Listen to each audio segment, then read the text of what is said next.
Good evening, Facebook, YouTube, Twitter, and Google+. This is Rich again, back for your third and final video blog of the night for Friday, July 29th, 2016, around 8:06 in the evening, Billerica, Massachusetts. The sun is going down. Going to be a little humid tonight. Lows in the 60s. Tomorrow, supposed to be the pick of the weekend with low humidity in the 80s.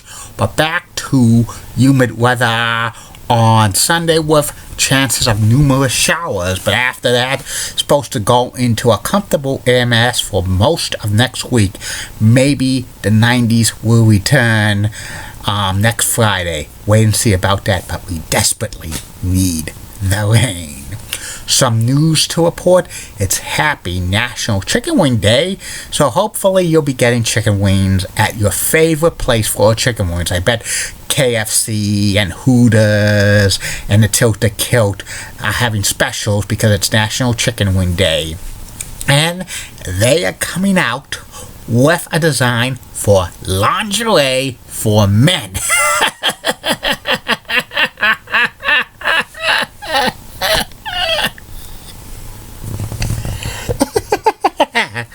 That's funny, but I'm not buying any lingerie for myself.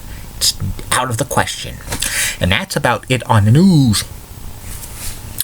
My third and final video blog subject of the night is about my memories of going into Boston, Massachusetts for about 15 years, from the late 1990s to the early 2010s. I basically went into Boston, Massachusetts on most weekends.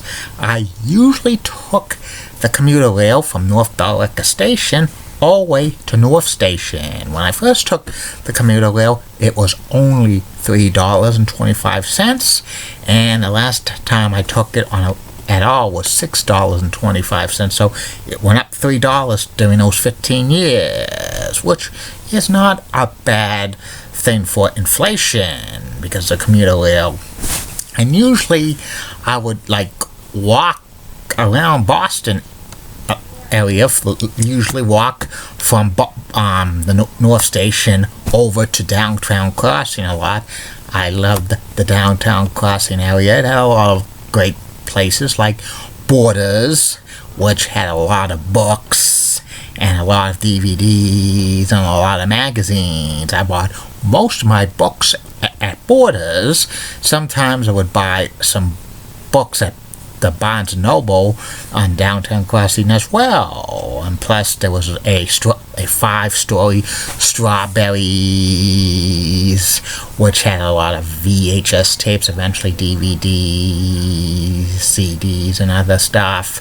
And it was a highlight going there. Strawberries eventually became FYE, and I went there as well. Also, I went frequently to the Filene's and Filene's Basement to look around, and also Macy's. Plus I also went to other stores there, Marshall's, and a few others in Downtown Crossing.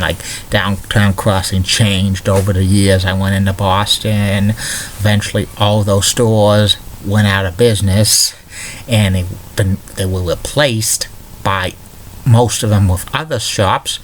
And towards the end of my going into Boston, really, it seemed like every corner of Downtown Crossing either had a Dunkin' Donuts, a Subway, a CVS, or a cell phone store. And usually I could remember there was a store on the corner of School Street and Washington Street that first started as the Boston Globe store, and then a jewelry store, and now it's a Chipotle's. And usually that would be the most of the places I went to Boston were like the Downtown Crossing, but once in a while I would go to Cambridge Side Gallery in Cambridge, but that's not really Boston. And usually when I went for lunch of course, I went to Hooters of Boston for the first 10 years. I went into Boston regularly when they went out of business. I usually ate at the Faneuil Hall area, Ames Plow Tavern, because a former Hooter Bill, Crystal Pistol, was the bartender there, or the Red Sky, which was a nice restaurant on North Street. They had some great bartenders like Corey and Eric and Alicia and a couple of others. They had great deals, like $6 for a turkey wrap, which was pretty good. The Tap on Union Street was another good place to eat. They had 50 cents wings on Sundays. Had a couple of cool bartenders like Caitlin, she rocks, and also there was a few others like The Point, another good place to eat, and Bell at Hand, that was in the Union Street area. I would sometimes walk around the North End, but I only ate at one restaurant there, which was Giovanni's, which is no longer in business. It was a small Italian restaurant, which maybe seat about 10 people, and everybody was speaking Italian and an Italian accent. But I went to a few times to Feast in North End, and also I went a lot walking around the Copley Square area, Copley Place, to look around. They had some bookstores and DVD stores, and they also had a movie theater, which I saw a few movies there. Also the Prudential Center, which was pretty good, with Barnes and Noble and a couple of other shops there. Plus it was connected to the Heinz Convention Center. I went to a lot of conventions there, which was pretty good. A few times I went up on the Prudential Tower skyline, the top of the hub, which you could see a view of Boston area. I think I could have a couple of times I could have saw mountains, and also John Hancock Tower, and that was 60 feet. 60 feet tall, and it was a great view of the Boston skyline. I enjoyed going there a couple of times. One person told me the one time they saw the Statue of Liberty from the John Hancock Tower, but I don't believe that. He was probably fibbing with me. Also, I went to the Boston Commons a lot to walk around, and on the Swan Boats. The Swan Boats were a very pretty place to see, downtown Boston.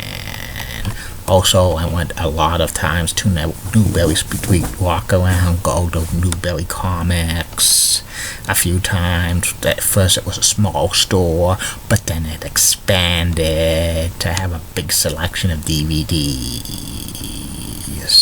And also, I went a lot to Fenway Park because of the Boston Red Sox games when I went to Boston on a regular basis. Even ate a few times at Jerry Remy's, which is now Tony C's, and I went to a few events at Fenway Park that weren't the Red Sox, like the Life is Good yard contest and Phantom Gourmet Food Festival, which was pretty good.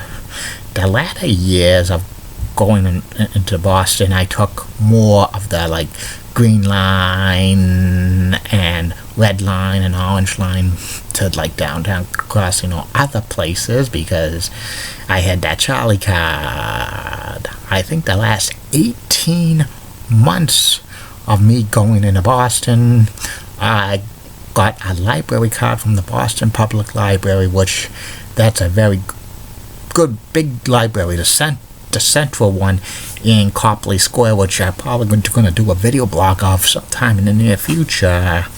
and that was a very good library. I got a lot of books there, but I no longer go to that library because I don't go into Boston anymore, but I still have that library card. And of course I went to a lot of Boston Celtics games and Boston Bruins games at the TD Garden, which was pretty amazing. Like a couple of times I even went to the Sports Museum. And Boston, going there was a fun time. Over the years, I almost went every day. Almost every day I had off sometimes, and it was pretty fun. Yeah, when I stopped working full time, the times I went into Boston was kind of going down and down and down into a point where I only went once a week or once a month, and basically I just kept just sightseed and only went to the Boston Public Library to return books and pick up books, and basically I didn't eat at restaurants too much there anymore. I sometimes had to eat at a Subway or get something quick and cheap, which eventually that why go into Boston if you're just going to Subway or a fast food restaurant. There's so many of them in Billerica.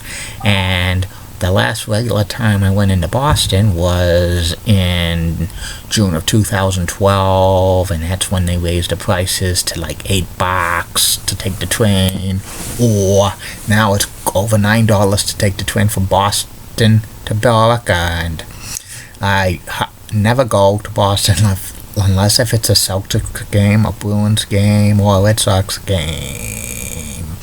I've had great memories going into Boston. It was most of a fun time going there and sightseeing and shopping and eating, and met a lot of people in Boston there. Some nice, some not so nice, but some of the people in Boston, especially some of the people I met on the train, were not the best to talk to, but there was a few that I developed kind of a good rapport with, but he actually lived in Billerica or other stops, and they were pretty cool.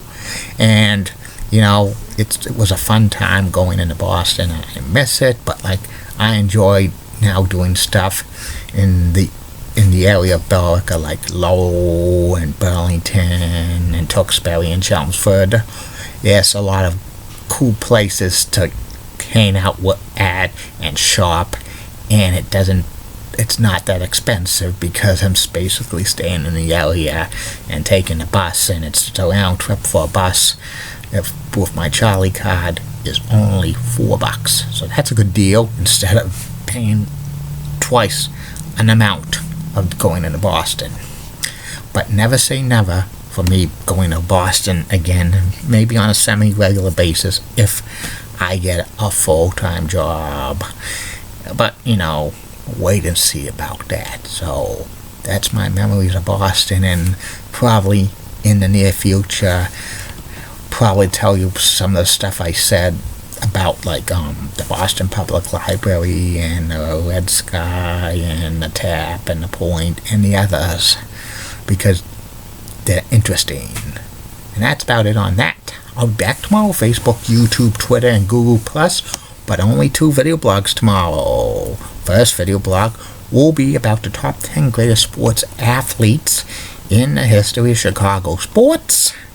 And the second and final video blog of the night will be about the 2 title reigns of the WWF champion Bruno Sammartino. This will be very interesting. And like I always say, keep calm, everybody. And I'm a Julie Penn guy. Malay Rose Malay of WCCO. Oxen has nice legs. Elizabeth Hart is so stunning. She's the best. Amy Sweezy is so cute, and she's a cute leggy blonde. Linda Church of WPIX Channel 11 in New York. It's such a cougar, and she's got nice legs. And Baba Gibbs of ABC 11 has that sweet southern accent. And don't forget to go to Tilt the Kilt in Billerica, Massachusetts on the Billerica, Burlington, Bedford line, 15 Middlesex Turnpike. You'll be very impressed. Great food and a lot of great Tilted Kilt girls who are very, very nice and friendly. To get to Tilted Kilt, it's off of Route 3, exit 26, Route 62, a quarter of a mile down, and then you take a left, and then it's at the old Max and Dillon's. Good night, everybody. See you tomorrow.